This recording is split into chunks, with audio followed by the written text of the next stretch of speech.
A mochi moment from Mark, who writes, I just want to thank you for making GLP-1s affordable. What would have been over $1,000 a month is just $99 a month with Mochi. Money shouldn't be a barrier to healthy weight. 3 months in, and I have smaller jeans and a bigger wallet. You're the best.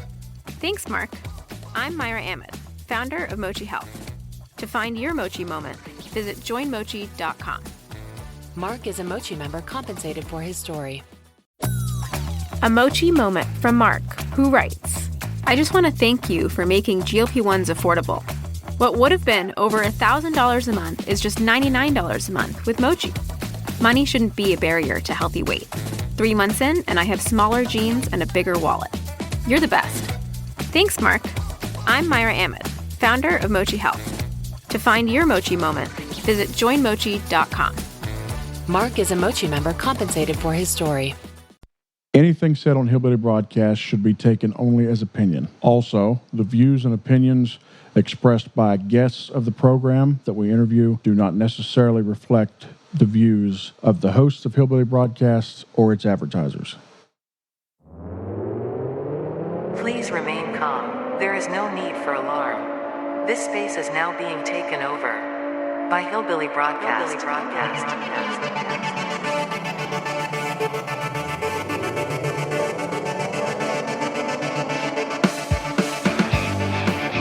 Is this thing on? I can never get enough volume. Does this thing still work? Wow, it's been a while. Where do I even start? So many things have happened. So many things going on right now in the media that I would like to talk about, but we'll see where time takes us. First of all, I've missed you all very, very much. Really didn't mean for there to be this type of a pause in the podcast, but it kind of happened. I was looking back at, looks like our last episode was released in March, so in the spring, and here we are now heading into the fall. So it's been quite the break. I've seen the messages from different ones, wondering where we're at, and I greatly appreciate it. Let's talk about the CHM. Let's talk about my thoughts on them and all that kind of stuff and things. I struggle sometimes with knowing what to keep saying about the CHM because I feel like that after, close to 3 years, it's hard for me to say something new. You guys that have listened from the very beginning, you know how I feel. And I feel that it's hard for me to make that fresh every episode. The CHM is what they are, and they will continue to be that. I really believe that. I know that there are people inside trying to change that group, and my opinion is that those efforts are futile. They will not work. That's just my personal opinion. That comes from me being in the CHM for many years and observing them as well after I got out. I think that those efforts to change them are in vain. So that's why I say to you all, get away from them. Get as far away from them as you can, as is practical to you, and go on with your life. Go on with it. The CHM is again, my opinion, a bad group to be associated with. It causes nothing but heartache. There may be some people who are in there and go about their walk with Christ in a very good way and are very healthy with their walk with Christ. There might be. I don't know these people, but there might be. But if that's the case, do whatever you want. Do whatever you want. But I'm talking to people who went through similar situations as myself or worse situations than I went through. So over this past several months, I've been able to disconnect from the conservative holiness movement in a way that I never have before. Because now I'm out of them. Most of my immediate family is gone from the CHM. And with this break, I didn't have to, I wasn't constantly watching them to see what they were doing. And let me tell you something. It felt great. But also what I noticed is through the conversations, through the self-reflection, all that I had with certain people during this little break, I became, and still am, more hostile to the CHM than I was in the beginning. Because I really had time to reflect on what they've done to me and my family, what kind of effects that has had, including things I still struggle with to this day, that my family still struggles with. So I still look at that, take all that into effect, and I'm more dead set against the CHM now than I ever was. So my simple explanation to anybody struggling with them is get the hell out. Get out. Get far away from them, disconnect, and see what happens. I understand that's hard for some because they have close family, a lot of friends that are still in. So I understand this approach isn't practical for everyone. But for me, it's helped. It has really helped. I've said it 100 times, but I still believe it. The CHM is a dangerous church group to be involved in. That's my view of them. And I believe that they are dangerous to even let them influence your thinking. They use fear. They use shame.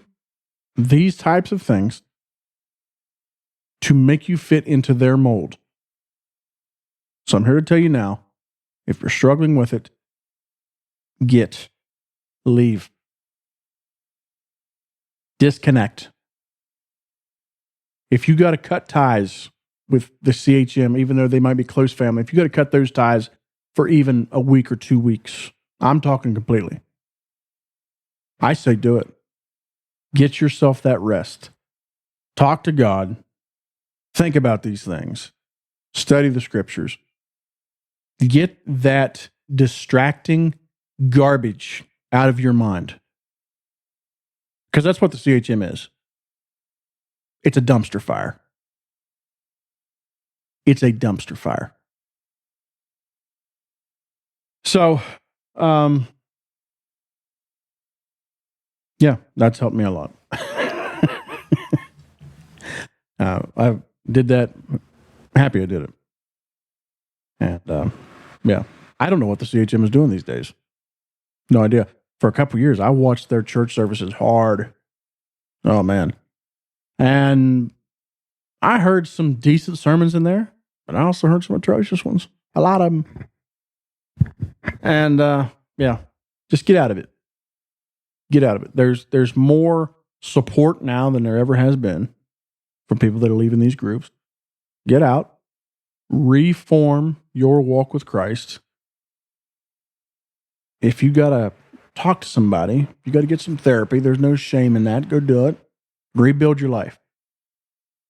I'm getting ready to turn 33 years old, and I feel that they damaged me enough in the first, 20-some years of my life that I'm still now trying to get out of that screwed up thinking process. So there's no love lost between me and the conservative holiness movement. I want that to be out there. I am not some type of fence sitter. I am not some type of person that wants 1 foot in, 1 foot out. I look at them as a group that is detrimental to our society, to our culture, to the cause of Christ. That's the way I look at it. And you might say, well, Phil, there are good people in it. Yes, I know that. Yeah, we're generalizing here. I'm allowed to generalize. Obviously, there are exceptions to the rule. But I think the rule is that the conservative holiness movement is... A mochi moment from Mark, who writes, I just want to thank you for making GLP-1s affordable. What would have been over $1,000 a month is just $99 a month with Mochi. Money shouldn't be a barrier to healthy weight. 3 months in, and I have smaller jeans and a bigger wallet. You're the best. Thanks, Mark. I'm Myra Ahmed, founder of Mochi Health. To find your Mochi moment, visit joinmochi.com. Mark is a Mochi member compensated for his story. A Mochi moment from Mark, who writes, I just want to thank you for making GLP-1s affordable. What would have been over $1,000 a month is just $99 a month with Mochi. Money shouldn't be a barrier to healthy weight. 3 months in, and I have smaller jeans and a bigger wallet. You're the best. Thanks, Mark. I'm Myra Ahmed, founder of Mochi Health. To find your Mochi moment, visit joinmochi.com. Mark is a Mochi member compensated for his story. Something to leave behind. Get out. Figure out how to get your life in order outside of that and live the remainder of your precious days. Live it in some clarity, some happiness, and without all that fear. Leave it. Go. So, yeah, that's where I'm at. I hear stories from my own family of what the movement did to them, and it breaks my heart. I'm talking my close family. I'm not talking about some third cousin or whatever. Not that should matter. I'm talking immediate family. What the conservative holiness movement has done to them. And again, the more that I sit and think about it, the more even this time off I had, the more hostile I am. I don't root for them. I don't cheer for them. They are a danger. They are something to be avoided. Doesn't mean I hate them. Doesn't mean I hate the people that sympathize with them. Not that at all. But I just want you to know where I stand on this thing, especially considering the silence lately. I've had time to think about it, and I'm still, I am further into my anti-CHM position than I ever was in my life. So, take that how you want.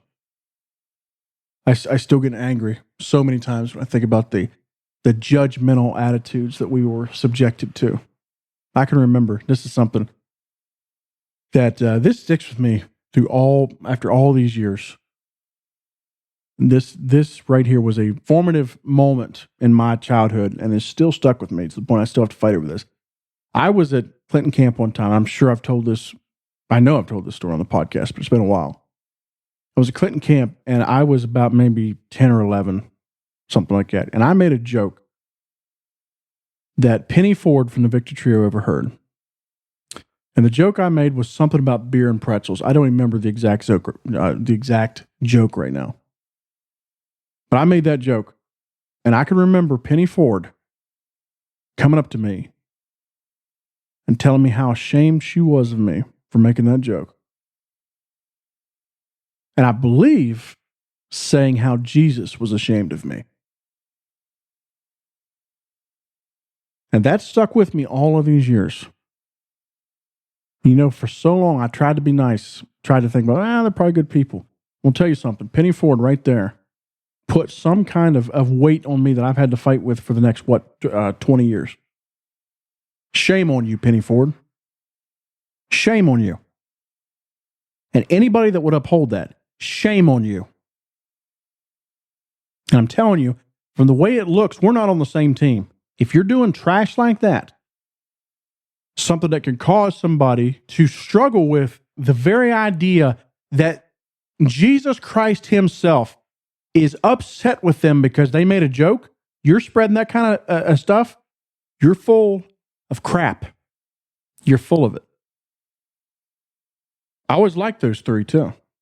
And they have been nice to me at different times through my life.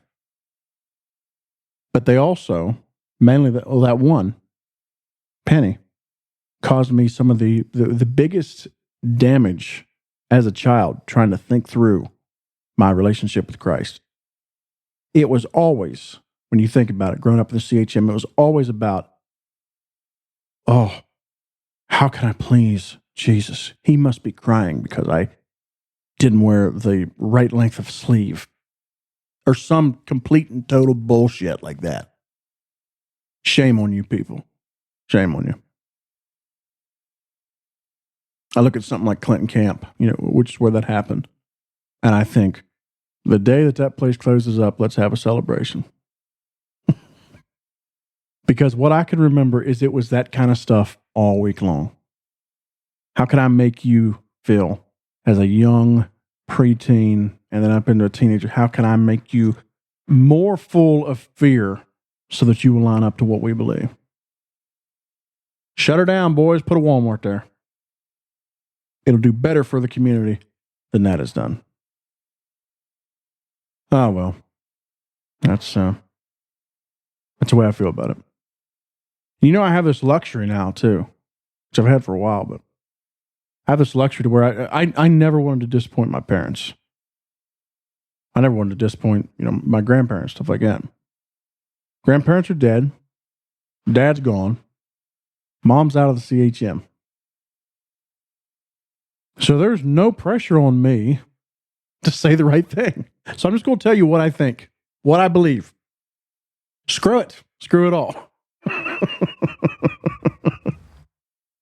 And if you send me messages, Phil, oh, this breaks my heart, I don't give a rat's rear end. I'm sorry. I'm out of it. You pushed me out. I'm done. I will never, God willing, be a member of the CHM again. And my child, my beautiful little boy, will never know what it feels like to have a well-respected member of the church, someone that he looks up to, come up and tell him, say to him, because of some minor infraction, that Jesus Christ is crying and disappointed in him. He'll never know what that means. And thank God for that. Anyways, the future of this podcast is, there's going to be something here that is the general opinion right now. I don't know exactly what format, what we'll cover. I'm sure the CHM will always be a part of it because that's who we are. And quite frankly, I like to make fun of it now, poke fun and make sure that people know not to go there.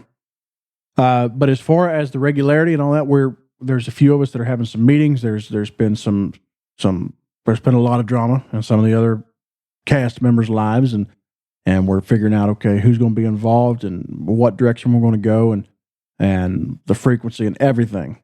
Everything is kind of being discussed right now. But there will be something here. There will be something here. And as soon as I know more information about that and what we can release and everything, you guys will know about it. And I want to say thank you very much for listening for 3 years. It's been fantastic. You guys gave me so much purpose during those 3 years, and hopefully going forward as well. I have gotten to meet some really, really good people that have become very good friends, all because of this podcast. No other reason. I would have never met them. Ben Wyford, for one. I consider him a close friend of mine. Would have never met him except for the podcast. So it's been a lot of fun. I have very much enjoyed it, and hope to continue doing so. This turned into a passion of mine. Podcasting turned into a passion of mine because of this show, and I thank you for that. So anyways, I'm going to leave it right there. I know this is short. I know it's just me. I know it's boring, but I wanted to record something. I was actually outside here today. I'm doing a roast on my smoker. First time I've ever tried it. And I'm standing out there watching the rain finally roll through. And I thought, I want to go fire that machine up and let's talk a little bit. So I love you guys. We will see you again here soon. And we'll continue to give them hell. I'll see you next time.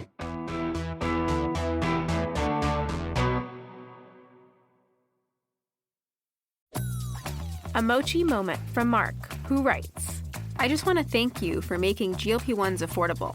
What would have been over $1,000 a month is just $99 a month with Mochi.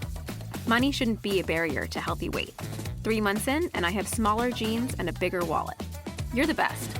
Thanks, Mark. I'm Myra Ahmed, founder of Mochi Health. To find your Mochi moment, visit joinmochi.com. Mark is a Mochi member compensated for his story. A Mochi moment from Tara, who writes, For years, all my doctor said was eat less and move more, which never worked. But you know what does? The simple eating tips from my nutritionist at Mochi. And after losing over 30 pounds, I can say you're not just another GLP-1 source. You're a life source. Thanks, Tara. I'm Myra Ahmed, founder of Mochi Health. To find your Mochi moment, visit joinmochi.com. Tara is a Mochi member compensated for her story.